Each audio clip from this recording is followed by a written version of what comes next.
जय गुरु जी, शुक्राना गुरु जी।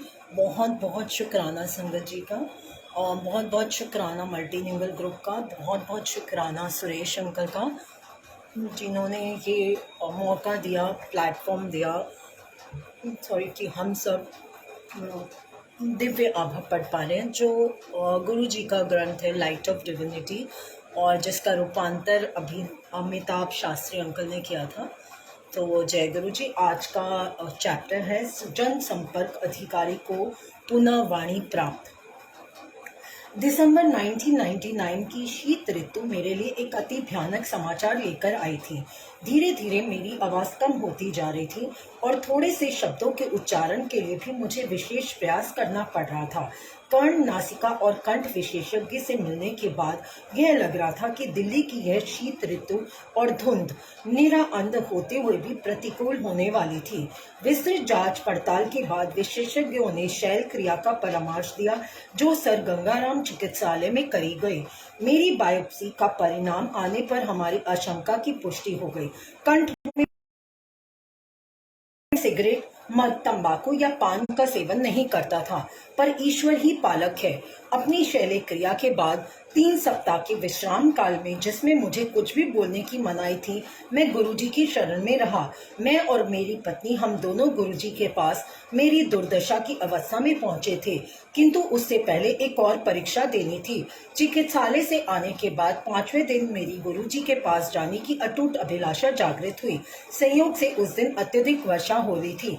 मेरे परिवार के सदस्यों ने मुझे किसी और दिन जाने की सलाह दी, पर मैं नहीं माना। मेरा मन पक्का हो चुका था। मेरे अंदर उसी दिन जाने की आवाज उठ रही थी। एम्पायर स्टेट से गुरुजी के स्थान तक चलते हुए एक अद्भुत सुख का आभास हुआ। गुरुजी अपने रंगीन लंबे लबादे में अपने स्थान पर आसीन थे। हमारा परिचय करवाकर हमें राजसिक रक्तिम कालीन पर आसन ग्रहण करने को कहा गया। गुरबाणी के पवित्र शब्द वातावरण में रस घोलकर उसे और मधुमय कर रहे थे। एक स्नेहमय किंतु ओजस्वी ऊर्जा पूरे कमरे में फैली हुई थी। कुछ समय बाद चाय प्रसाद वितरित हुआ। उसके एकदम बाद गुरुजी ने हमें बुलाया और मेरी घबराई हुई पत्नी को कहा, जा तेरे हस्बैंड नु 50% तक ठीक कर दिता, टेस्ट फिर करा ले। उस समय यह विश्वास करना सरल नहीं था कि वह असाध्य रोग ठीक हो गया था, पर हमने गुरुजी की सलाह मानी। बायोप्सी की शेष 4 स्लाइड में से 2 एम्स में दी और 2 मुंबई स्थित टाटा संस्थान में भेजी। 1 सप्ताह बाद परिणाम आने पर हम पुनः एम्पायर स्टेट गए। हमारे प्रवेश करते ही गुरुजी मुस्कुराए और बोले, क्यों डॉक्टर कंफ्यूज हो गए? यह तथ्य था। दोनों संस्थानों से आए निष्कर्षों ने मुझे स्वस्थ घोषित किया था। प्रथम चमत्कार हो चुका था। उसके बाद चिकित्सकों ने रोग लक्षण प्रयोगशाला के निर्णयों की अवहेलना न कर उपचार पूरा कराने को कहा। मैंने निश्चित कर लिया था कि अब कोई भी उपचार गुरुजी के कथनानुसार ही होगा। आगे यह हुआ। गुरुजी ने मुझे मिर्चों से भरा हुआ लंगर खाने को कहा। चिकित्सकों के अनुसार, जिन्होंने मुझे केवल उबला हुआ खाना खाने के निर्देश दिए थे, मिर्चें निषिद्ध थी। गुरुजी ने मुझसे उच्चारण भी करवाया और घोषित कर दिया कि मैं पूर्णतः स्वस्थ हूँ। गुरुजी के परामर्श पर मैं विकिरण चिकित्सा करवाता रहा, परंतु मुझ पर कोई दुष्प्रभाव नहीं पड़ा। मुझे कभी कोई उबकाई नहीं हुई। मेरा हीमोग्लोबिन सदा सामान्य से ऊपर रहा। एकमात्र औषधि, यदि इसे ऐसा कह सके, तो गुरुजी द्वारा अभिमंत्रित तांबे लोटे में जल भरकर पीने की रही।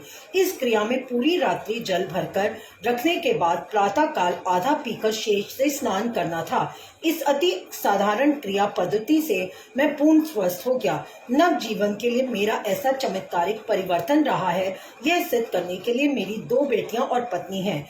धन्य है गुरुजी। शुक्राना गुरुजी। आंचल पाल, दिल्ली। जय गुरुजी। शुक्राना गुरुजी। शुक्राना संगत जी। अगर कोई इस डिवाइन ग्रंथ को पढ़ते हुए अगर कोई गलती हो गई हो, भूल चूक हो गई हो, तो प्लीज मुझे माफ कर दीजिए। आप तो बख्शनहार है गुरुजी। शुक्राना गुरुजी।